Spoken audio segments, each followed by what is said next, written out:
Hello, hello. It's Justin Colletti of SonicScoop. Thanks for joining me for this week's episode of the SonicScoop podcast. We are back having wrapped up MixCon, which has been going on for about the past month. We had some amazing masterclasses with some major platinum-selling, Grammy-winning producers, engineers, mixers, all that stuff. If you haven't checked out MixCon, you got to go check yourself out some MixCon. We are actually giving away still about $7,000 worth of free gear in the MixCon Mega Giveaway. So look for the links to that or just type in MixCon Mega Giveaway into your search machine and you will get it. Also, last quick note before we get into today's episode, we're going to be going through a song that is one of the most streamed songs of all time. I just want to tell you that SoundToys, one of the sponsors of this podcast, is giving away a totally free plugin. Go get it over at soundtoys.com. You can get their Phase Mistress plugin completely for free right now. So check them out, soundtoys.com. All right, without any further ado, we're going to be talking today about a song that has been on the charts for years. It was the longest charting song in the UK. I think it was in their, top of their charts for something like 7.5, 8 years. And it is I believe the most streamed song on Spotify from the 2000s. This song turns 20 years old this year, and it is the song Mr. Brightside by The Killers. This kind of comes out of the vibe and the era of bands like The Strokes and Interpol. It's this kind of, I don't know, what would you call it? Alternative rock? Alternative post-rock? Something along those lines. But this track is extremely enduring as a hit. Any wedding that you're going to go to, this is probably going to be played at. People across generations know this song, and it's one of these rare songs where people sing along not only to the chorus but also to the verse. And it's one of those songs that more rock-oriented people like, but also people who just like to get out there and dance, like this song. So we're going to go through what makes the song work from a production perspective. We'll talk a little bit about songwriting, but I really want to get in here and analyze the mix because this is one of those kinds of songs that really owes a lot to the production. This is not to say that there aren't memorable things about it as a song. It has an opening electric guitar part that is memorable. It has a chorus melody that is fairly memorable, but it's not one of those songs like, say, Paul McCartney writing Yesterday. You can imagine yesterday, all my troubles seem so far away. You could take that and that could have been a hit with any production. It's such a song. Something like Mr. Brightside, though, as much as there is stuff that works in the song, dude, the production and the mix choices and production choices are a big part of its success. So without hearing me blab about it too much more, let's get right into listening to this song together and tell me what you notice. We're going to be breaking this apart kind of segment by segment and listening to different sections in it. But I want you to notice one of the reoccurring themes. There's not just one reoccurring theme. There's so many reoccurring themes that come up in this song that we have seen again and again in the mix breakdown series that I've been doing. Every time I bring up a mix and say, what makes this mix great? Well, there's a handful of things in all these top streaming songs, and see if you can recognize any of the things that I've mentioned before from prior instances in this series, because there's at least 3 of them happening right here at the beginning of the track. Here we go. Mr. Brightside by The Killers. We'll listen to the first 15 to 30 seconds. Coming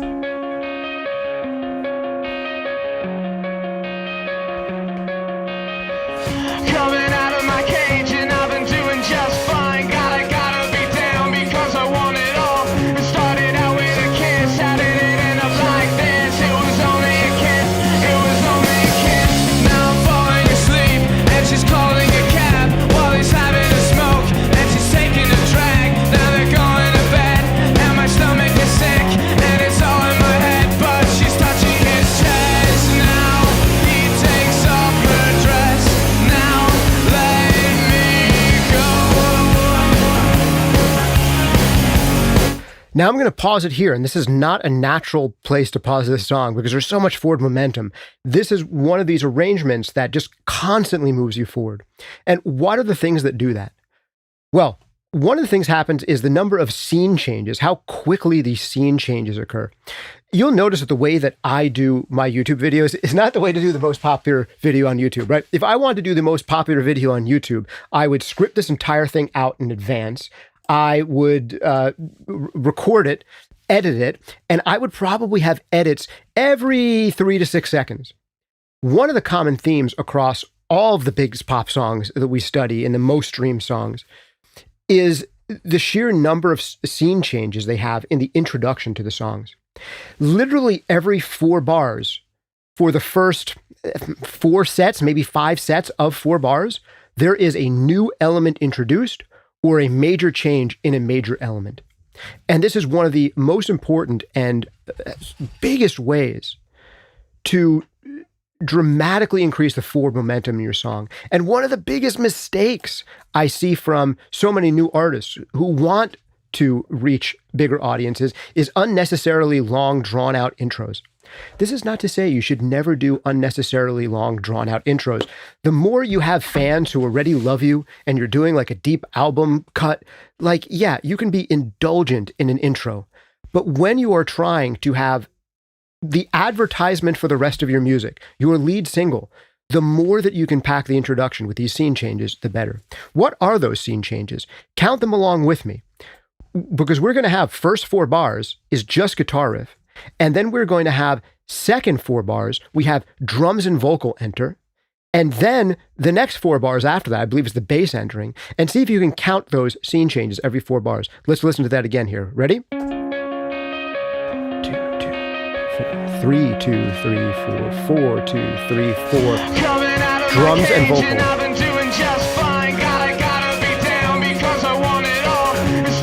Bass.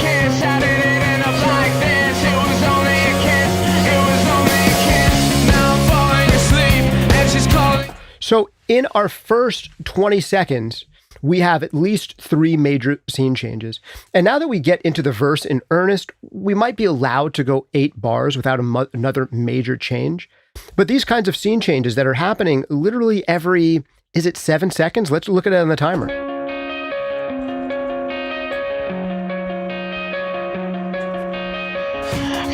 Seven seconds.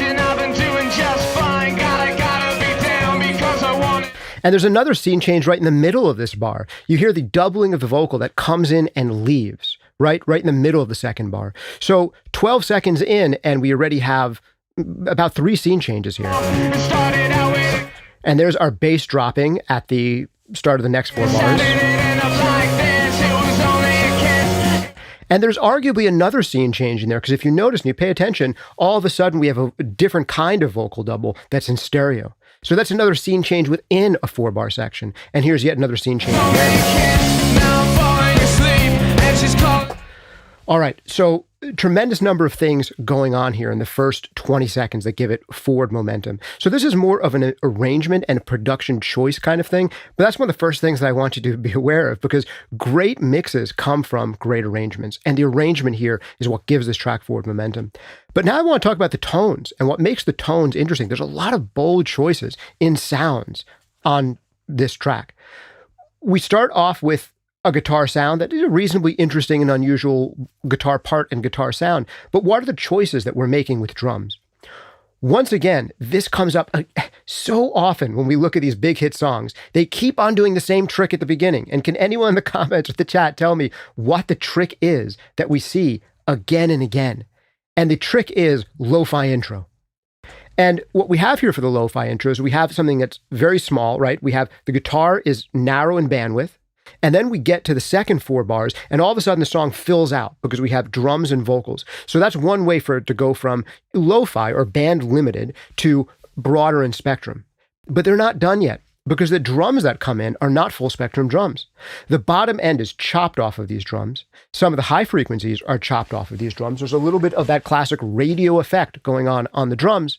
And the drums are not even full spectrum in the left to right panorama. They are panned 100% hard right. So when the whole track finally kicks in,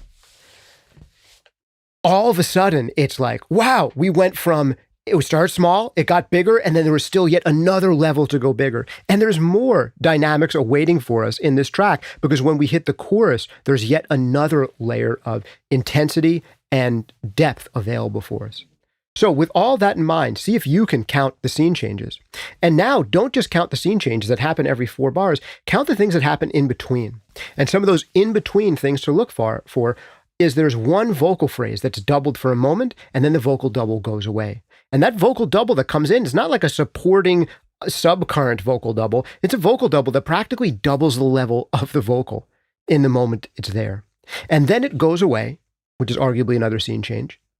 And then the next time we hear the vocal doubles coming in is a totally different type of vocal double. And it's happening, I believe, in stereo. Listen for that in the intro one more time. We'll take it all the way until the meat of the song drops as the verse really starts to go in earnest. Here we go.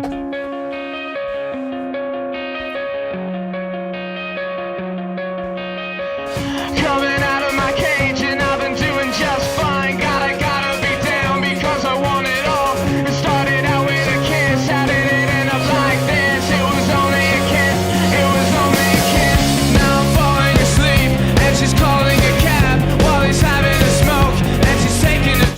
So I'll correct myself there. I believe that there's a stereo component to both of those vocal doubles that happen. And maybe I didn't recognize it the very first time I heard that vocal double. But it's also interesting that vocal double, the first one that comes in, almost sounds badly edited. It almost sticks out like a sore thumb. It almost sticks out too much. And this is one of the things that you'll notice is that sometimes great mixes are not perfectly, beautifully balanced mixes. There'll be mixes that are well balanced overall, but there'll be little moments that come in too loud. And that's something that we find in common across some great mixes is occasional too loud moments. Now that we're getting into the song in earnest, I want you to listen for what are the volume relationships between the major characters in this mix. I have this tier system that I like to keep in mind when I'm thinking about how things are balanced in a mix. There really are three tiers. You have instruments that are in the A tier, the most prominent featured elements, and there's usually just one or two of these. Then we have our B tier, which is our main supporting elements, the things that are almost up there in being immediately recognizable, almost to the level of the A tier instruments, but not quite. And then we have the C tier, the everything else, the stuff that's supposed to add intrigue and interest to the song without getting in the way of our primary elements or our primary supporting elements. And I want you to think about that as we're listening to this section. What would you put in A tier, B tier, and C tier? And then I'll give you my votes for what stands out to me in the mix. Here we go. A cab while he's having a smoke and she's taking a drag. Now they're going to bed and my stomach is sick and it's all in my head, but she's touching his chest now.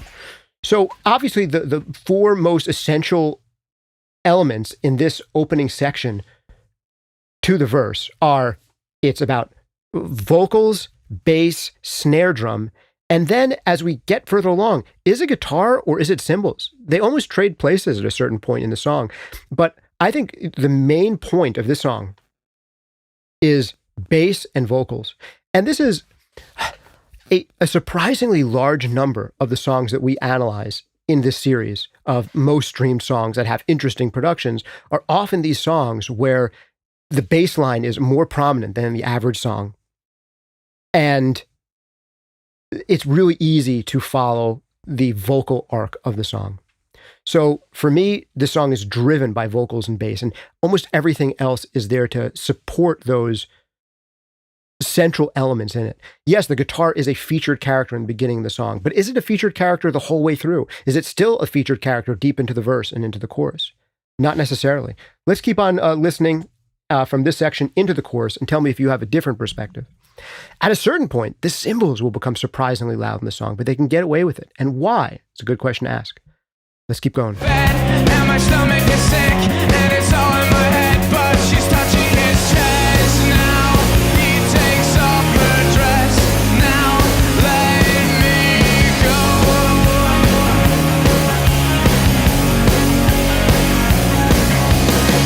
And I just can't look. It's killing me. And taking control.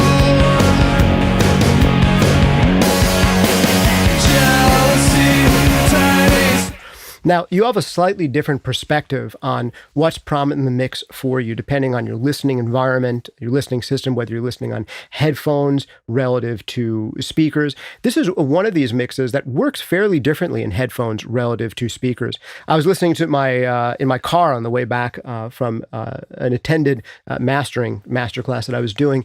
And to me, listening to it in the car, the guitars in the late verse and in the chorus, these wide pan guitars, take a little bit more of a backseat to the central elements of the bass and the vocals. And now listening to it in headphones, because they're panned so hard, they come forward a bit more.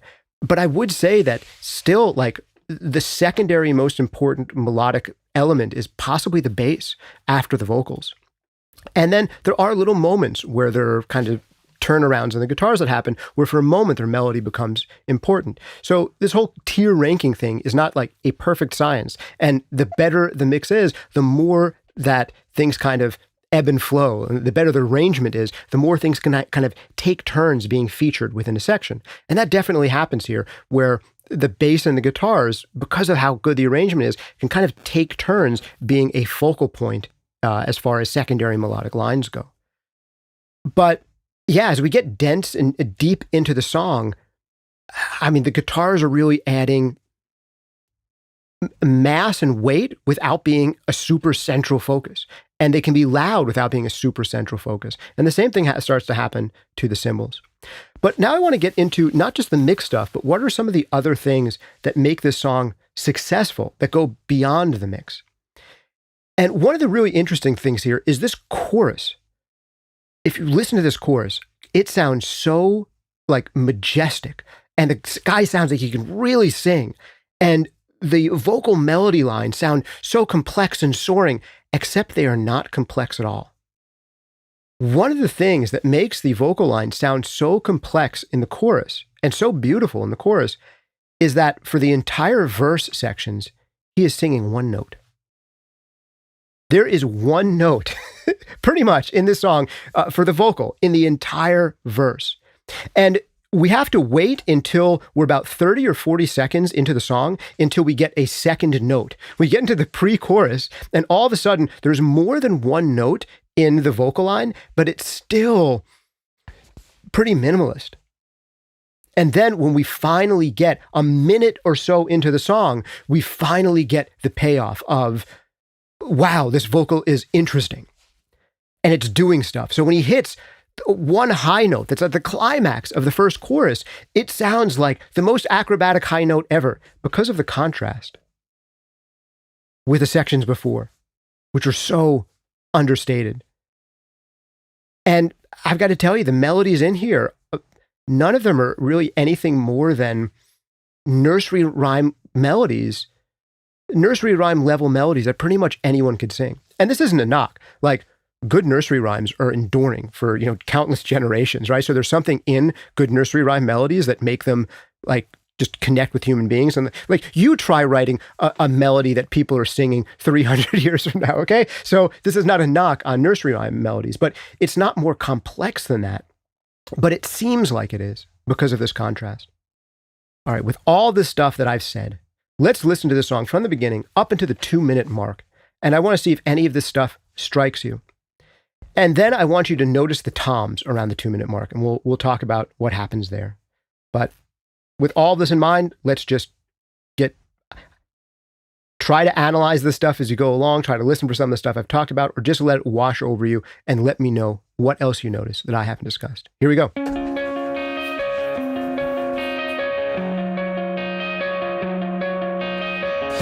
First scene change. Vocal double. Bass intro. Vocal double. She's calling a cab while he's having a smoke, and she's taking a drag. Now they're going to bed, and my stomach is sick, and it's all in my head. But she's touching his chest now. He takes off her dress now. Let me go.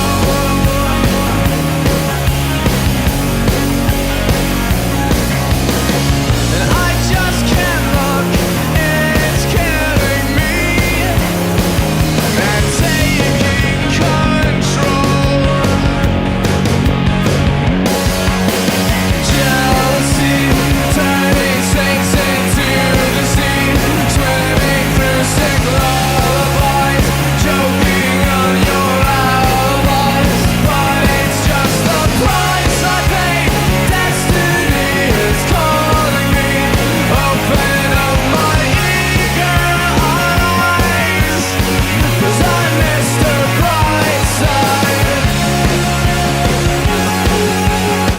And I'm going to stop it there for a second. But I hope you can see what I'm talking about in the arc of the song.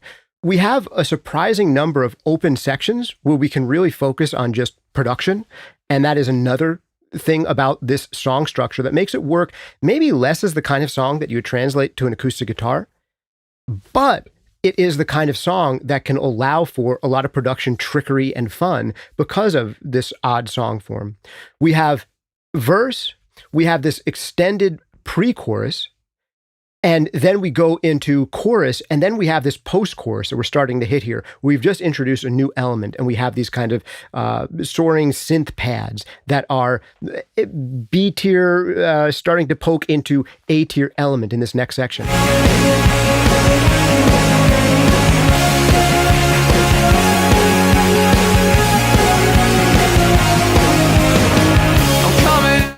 And then there's our tom fill right there coming out of that section. And I believe there's another one around 2 minutes in. But the toms, as they go along in the song, are allowed to get bigger. With each time the toms make an entrance, they get bigger and wider. And our last tom fill around 3 minutes is like huge and almost poking out of the track a little bit. And I got to say, one of the most common mix mistakes I see from early mixers is sometimes trying to impress us too much with toms too early on, where they have a memory of tom sounding so big and awesome in their favorite songs that like, I want to make my tom sound big and awesome. And here we are like in the beginning of the first verse and we have a giant tom fill that overtakes the vocal. That is not happening in this track. However, as we get to the end of the song, it has some big tom fills, but they're buried later in the track. They're allowed to poke out and take over once all of the main characters have already been established. And if you hear our ending tom fill around, I think it's around the 3 minute mark, maybe I'll skip to it. It's pretty big, but they intentionally don't do it this big in the first chorus or in the first verse. Let me see if I can find it right around here.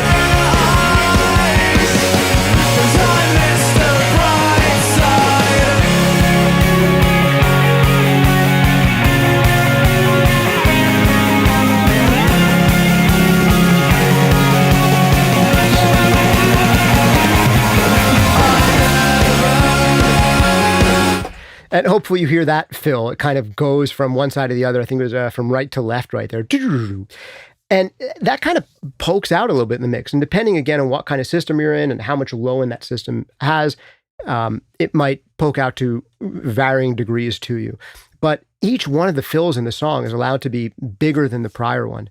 And really, each chorus in this song is allowed to be bigger than the prior one. And there's always just the control of not just the dynamics, but the density of the track is allowed to change. Now, what are the things that make it a big hit? I think some of the arrangement stuff makes it a big hit. The fact that our verses are one note and are easy to sing along to makes this one of those rare songs where if you go out into a dance floor and the song comes on, people will sing along to the verses. Another reason people will sing along to the verses is it's super easy to remember the verses because both verses are the same. If you have heard this song once, you have heard the main verse twice, and you can probably remember it and sing along to it the next time. And the fact that you can easily have a whole bunch of people on a dance floor singing the verses to this song together as they're dancing is one of the things that makes this song successful and enduring and gives people like a good experience that makes them request this song be played again. And that makes this song find its way onto the playlist. It's just so easy to sing along to because all you have to do is chant. If you can find the root note of the song, if you can find the key that the song is in, I think it's D, I don't have to double check, but if you can find the key that the song is in and just sing the root note of the key, you can sing the verse. And then the chorus and the pre-chorus and the chorus are relatively easy to sing, but when you're singing along to them, you feel like a acrobatic magician because of how complex those sections sound after the contrast of just droning on one note for so long. Another thing that makes it successful are those cheap tricks, man. There's the cheap trick of radio-style drums pan to the right. And then once the full song drops, all of a sudden we get full bandwidth drums in the center. It's such a cheap trick, but they keep doing it again and again and again because it keeps working and it keeps making songs sound impressive and catching. So this is one of the big things that we come up with every time we analyze one of the top stream songs in their mix. It's the arrangement. And it is how much they let things change in the arrangement, especially in the beginning. Well, I hope some of that stuff makes sense to you. Let me know if there's anything else that sticks out to you. A last couple notes that I have here of just things that I noticed are there are synths in the chorus, but like you barely hear them. If we listen to this chorus again, there's this kind of like rocking back and forth, like maybe Sawtooth or some type of like super saw synth that we're kind of rocking back and forth on, but it's so buried in there, it's really just a texture. I don't even hear it as a synth. This is a song that has a lot of rock sections in it, but as we get to things like post-choruses, they allow synths to kind of take the lead. So it's kind of a genre crossover track, that appeals to people with more 80s synthy and EDM sensibilities, and it appeals to people with more rock sensibilities, and it appeals to people with pop sensibilities. So it's one of these kind of crossover tracks. That's another thing that makes it work. The vocal, what are the vocal effects on this? Like, you don't think about this as being a very heavily affected vocal, and it's not. Pretty much what's going on here is a slapback delay, probably somewhere in the range of 80 milliseconds, that's saturated and is kind of mid-rangey. It is super common basic processing. I believe I was reading an interview with the guy who did this, Mark Needham, who said that it was like the stock setting in some delay plugin. And if everything's working in the arrangement, you don't always necessarily need to bend over backwards to reinvent awesome effects. Yes, slapback delay that is slightly saturated and isn't overly bright. There you go. They get away with having really loud cymbals in the chorus, and it doesn't annoy me. And I don't know why, because I'm usually annoyed by loud cymbals. But I think they're doing something, driving the song forward and setting the pulse, because a big thing here is the kick drum isn't overly loud in this song. But they still want to have this like 4 on the floor kind of feel to it without making the kick drum a super loud thing and making it sound like an EDM track. And I think the cymbals in here are kind of giving us our 8th note pulse and maybe some of our quarter note accents. Some of the 4 drive is happening with the cymbals, so they don't have to put a ton of kick drum in there because they want the bass to be super prominent. Now, there are definitely spots in the song, especially the more sparse sections, where you can hear the kick drum, absolutely. But they do not let it upstage the bass. And this is a key lesson that comes up again and again, which is when you're trying to make your bass and drums fit together, and you want your bass and kick to fit together, sometimes you can make room for both. And the more sparse the mix is, the more you can make room for both. And sometimes you can make room for both by making your kick drum brighter than your bass, or making your bass more mid-rangey and your kick more tubby. And you can find different profiles for them to fit together. But every once in a while, the correct answer is let one of them win. And this song has moments where both the kick and the bass are well balanced, and moments where if they're going to let one win, which is it going to be? The bass. And they've confidently made the correct decision for this track. The bass is more interesting and more important in this track than the kick drum is. So if push comes to shove and one has to win, the bass is going to win. So you can allow yourself to do that in your mixes. You don't always have to have a perfectly defined balance between kick and bass. You can let one win when one is more important than the other. Another thing about the bass on this song, what makes it work and what makes it really prominent is the mid-range. It's not about loading a ton of 80 hertz or 100 hertz or boosting a ton of lows or even just a ton of level on the bass. The bass is really forward in the mid-range, and there's a significant degree of mid-range saturation on the bass.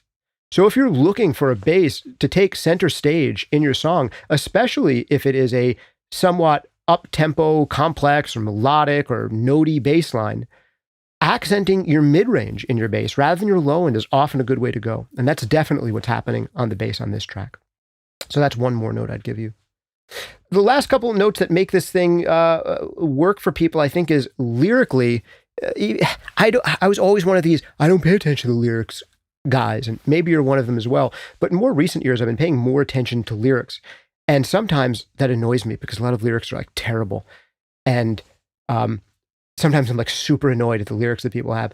Here, there is this subconscious thing that's happening where there's like a little trick in this song where this is clearly a song about a guy who is jealous. He sees his girlfriend with another guy and he's imagining all the things that they're doing together. And the lyric is something along the lines of, it's making me sick. Now she's touching his chest, right? So there's this weird turn of phrase that plays into the structure of the song, where without thinking about it, you might feel it pulling to like a particularly vulgar place, and then it pulls to the slightly more intimate place. And it is a slightly clever way of doing lyrics.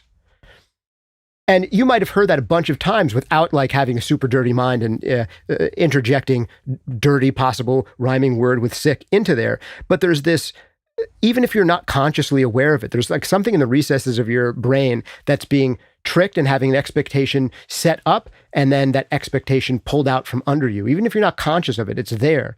And I think that kind of stuff sometimes has pull in a song if done well. And this is a very well realized example of that. It also plays very well to both male and female fantasies that are part of the zeitgeist of this time. I don't mean to use a big word like zeitgeist, but you're playing to the quintessential female power fantasy of being wanted, of being desired to the point where you're driving someone absolutely crazy and you have one man who you prefer giving you all this attention, but there's someone else who's standing there in the wings wishing he could be giving you even more attention. This idea of people fighting over giving you attention and fighting over your affections, this is, you don't have to be like a psychoanalyst to understand that this is like a common theme in literature stretching back a long, long time. And these kinds of things happen a lot in romance novels. But also it speaks to the kind of male sense of tragic romance, like every young male has been heartbroken at some point. Every young man has been jealous at some point. Every young man has felt like they've been betrayed at some point. And this song kind of dwells in that mopey, teenaged, angsty feeling that guys get. And it speaks to both male audiences and female audiences. I know in particular, a lot of women that I've talked to when I talk to them about production, this is one of those songs that comes up as being like, oh, the drums in that song are so cool. And there's so many things that are so well produced in that song. I think there's something about the narrative here that really speaks to what female song listeners are sometimes interested in exploring through song, but it also does that for men as well. Like it has, it speaks equally to both genders. And I think that's one of the reasons it has this kind of crossover success. And one of the complaints I sometimes get seeing my stats on YouTube is that, you know, there's probably like 98% dudes in the audience of this podcast, or at least on the YouTube channel version of it. And every once in a while, I'll play one of these big songs, most streamed songs of all time. And I get comments something along the lines of, this is just chick music, man. This is like music for girls. And it's like, dude, do you want to be a successful musician? Because if you want to be a successful musician, you should probably figure out how to resonate with female audiences. Because women buy and listen to way more music than men. They buy and read way more novels than men. Women are bigger consumers of art and aesthetic things in general than men. So if you cannot understand and speak to female audiences, you're going to have a hard time making a living in music, particularly in popular music. That said, there are certain genres where it is a total sausage party. And, you know, if you're in a metal band and it's about being the toughest, most acrobatic metal band in your genre with the most badass production, outdoing the other male metal bands, and it's just a whole bunch of male metal bands listening to other male metal bands, and all of the fans are kind of involved in the music. It's kind of like jiu-jitsu, where only people who do it like to watch or listen to it. So that does happen. There are these male-dominated genres, but if you are interested in really reaching wide audiences, you're going to have to figure out how to write lyrical content that appeals across genders and that has like a strong hook for classical male themes and a strong hook for classical female themes. Because yes, ultimately, so much popular music comes down to being about reproduction in some way and the dance around human reproduction. Like, that's a part of popular music. Can we write songs about other things? Yes, I hope so. And there's some great songs about other things. I was listening to the other day, Marvin Gaye has a song called Purple Snowflakes. That's like a totally underrated Christmas song. And it's about snowflakes falling and them looking purple in the city lights. And like, that's a cool song, dude. That's awesome. Songs don't always have to be about human reproduction, but the biggest hit songs often are. And there should be a way for it to hook both male and female listeners. So when you're writing songs about human reproduction, think about that. All right, that's what I've got for today. I've probably gone on for too long, as I often do, but I want to give a shout out and thanks to you guys for getting this far with me. If you like to hear me when I am just like 100% ranting, you might also love even more my full-length courses where I'm not 100% ranting and we actually go really deep into how to do this stuff with a ton of audio examples and an intelligent framework that I think out in advance that I then edit and is like the most quick and surefire way to completely change the way that you mix forever for the better.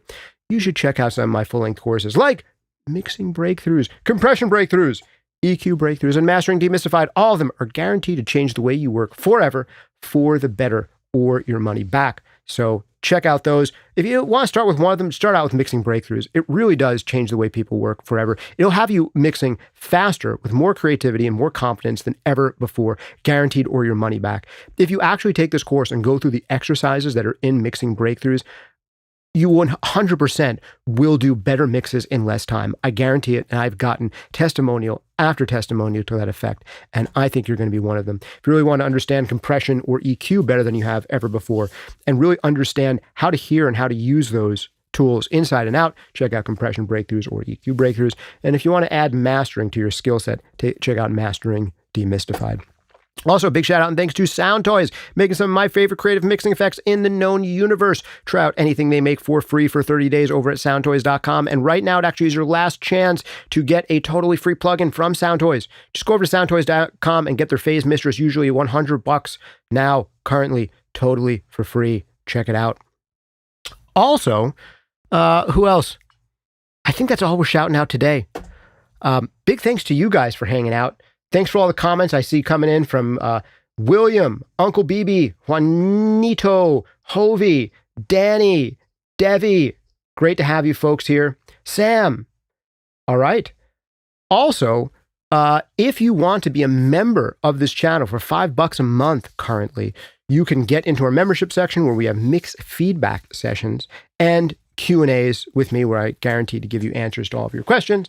And the mixed feedback sessions really do dramatically improve the way people work. We can give you specific feedback about exactly what's going on in your mixes. So check that out. Just click the join button if you're on YouTube, or go down into the description and click the join button there if you're on an iOS device. Thanks again for hanging out with me. This has been Justin Colletti of SonicScoop on the SonicScoop podcast. See you next time.